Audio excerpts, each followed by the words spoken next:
Welcome to The Explainer. Today, we're diving into what is absolutely one of the most stunning corporate turnarounds of the modern era. We hear all the time about companies that just fail to adapt and slowly fade away. But what happens when a massive global tech giant realizes its most visible, public-facing product is literally bleeding cash, and they decide to just walk away? Well, that's exactly what we're looking at today. It's an incredible underdog-to-champion arc and a total masterclass in strategic reinvention. Okay, let's dive into this. 4.5 billion. That is the massive amount of money in US dollars that LG lost on its smartphone division before they finally threw in the towel and quit the mobile business entirely back in 2021. For years, they were pouring money, engineering, and just wild creativity into trying to beat Apple and Samsung. And what did they get? They watched their market share shrink to less than 2% by late 2019. It was a massive, highly public defeat. So here's the paradox we're going to unravel. How on earth did a crushing $4.5 billion failure in one of the world's most lucrative consumer markets lead to record-breaking corporate success? Because believe it or not, today LG is not struggling.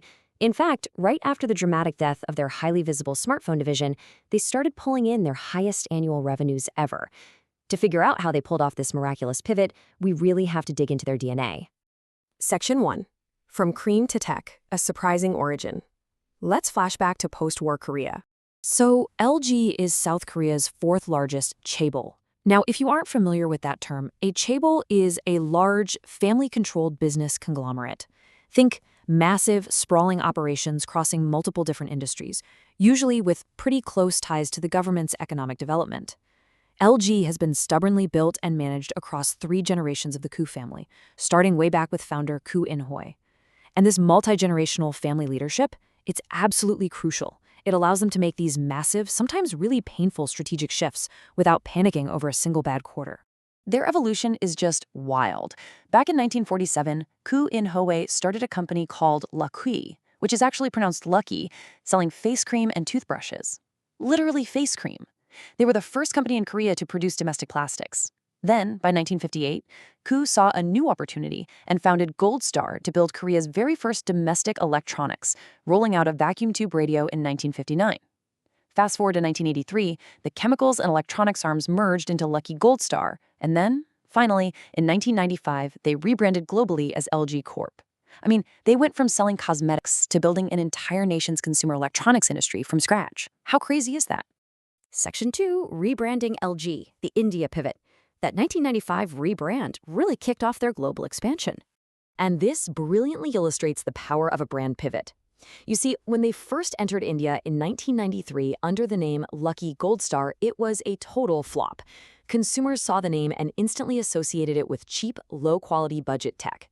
Shopkeepers were literally shoving their products onto the bottom shelves, hiding them beneath Sony and Samsung. So what did they do? They withdrew, licked their wounds, and came back swinging in 1997. They ditched the old name, adopted the much sleeker LG acronym, and rolled out that famous tagline we all know, life's good. They completely flipped their identity from a budget outsider into a premium lifestyle brand. But look, a snappy new name wasn't going to be enough on its own. They really had to adapt the tech.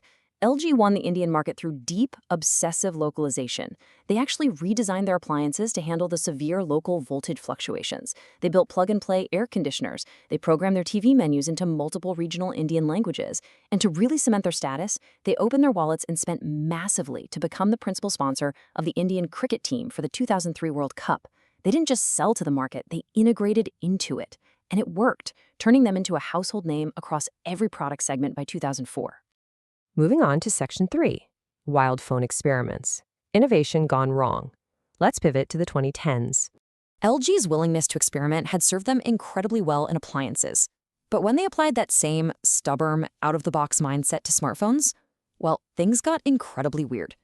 They refused to just make another boring black rectangle. Step 1, the G4, which featured a stitched leather back right when everyone else was moving to sleek metal and glass. Then Step 2, the G5.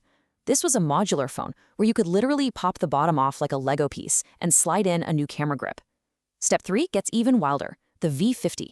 This phone used sensors to track the veins in your hand so you could control it with in-air Jedi gestures. No joke. And finally, Step 4, the Wing 5G, where the main screen physically swiveled sideways into a T-shape to reveal a tiny second screen underneath.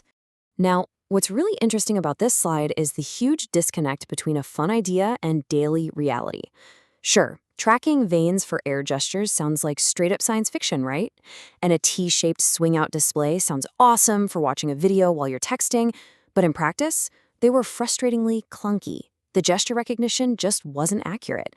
Trying to wrangle apps across a dual T-shaped screen was a nightmare. There were these fascinating feats of hardware engineering that completely forgot about user friction. Tech Radar perfectly summarized the problem at the time, stating, "Novel concepts, but the execution isn't fluidly intuitive enough to lure folks away from the status quo." Basically, LG innovated way too far outside of consumer comfort zones. While the rest of the Android world quietly settled on the simple, easy-to-use edge-to-edge screen, LG was out there asking us to learn a whole new way to hold and interact with our devices. The market spoke loud and clear, and LG's market share just absolutely plummeted. Section 4. The strategic pivot, killing the darling. So the crucial point is this. LG eventually realized that their beloved bleeding-edge smartphone division was a darling they simply could no longer afford to keep alive. So, in July 2021, they did the unthinkable and completely killed off their global mobile phone business. And honestly, it was an absolute masterstroke. Just look at the financial rebound here. By cutting their losses and stopping the bleeding of that $4.5 billion sinkhole, they freed up a massive amount of capital and engineering talent. They reallocated those resources right into their core strengths. The result? In 2024, LG Electronics posted a record consolidated revenue of around $61.4 billion. That's not just a recovery. That was the highest annual revenue in the company's entire history. So you might be wondering, where exactly is all this new money coming from, if not from the phones in our pockets? Well, it's coming from a brilliant pivot toward invisible business-to-business tech and smart home solutions. Take a look at their vehicle components division.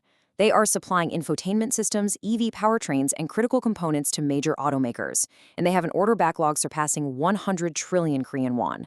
Add to that their total dominance in high-efficiency AI-integrated home appliances, plus platform services, where they're literally licensing out their web OS TV software to other manufacturers. They stopped fighting to be the device in your hand and instead became the technology quietly powering your car, your house, and your climate control. And hey, we absolutely cannot talk about LG's pivot without looking at LG Energy Solution. Spun off from their chemicals division, they have quietly become a massive, indispensable player in the electric vehicle revolution. While Chinese companies like CAT TL currently dominate the global market, LG Energy Solution holds a highly strategic 9% global market share.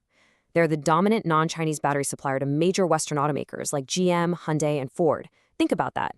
They took decades of chemical expertise, tracing all the way back to selling face cream in the 40s, and evolved it into cutting-edge electric vehicle battery tech. Section 5. Future Vision 2030, the AI era. Let's move to and see how this builds into their master plan for the next decade. LG calls their strategy for the AI era AI in action. But here's the catch. They aren't just building basic chatbots. They're focusing heavily on physical robotics and enterprise solutions. They're developing something they call affectionate intelligence, which is AI embedded right into their proprietary chips that actually understands the user's emotional context to adapt home appliances to your specific lifestyle. Pretty futuristic, right? But even more telling, LG plans to pull a massive 45% of its total revenue from enterprise B2B solutions by 2030. They are pouring investments into physical AI startups and humanoid robots. Their future isn't about flashy consumer gadgets anymore. It's about building the invisible, intelligent infrastructure of the physical world around us. The story of LG is just such a powerful lesson in corporate survival and agility. It proves that sometimes, to save the company and reach record-breaking heights, you literally have to hang up the phone. You have to be willing to look at your most visible, your most cherished project, accept that it's failing, and bravely reallocate that energy toward where the future is actually headed. So as we wrap up this explainer, I want to leave you with a provocative thought to apply to your own projects and ventures. Think about it. What darling should your business kill?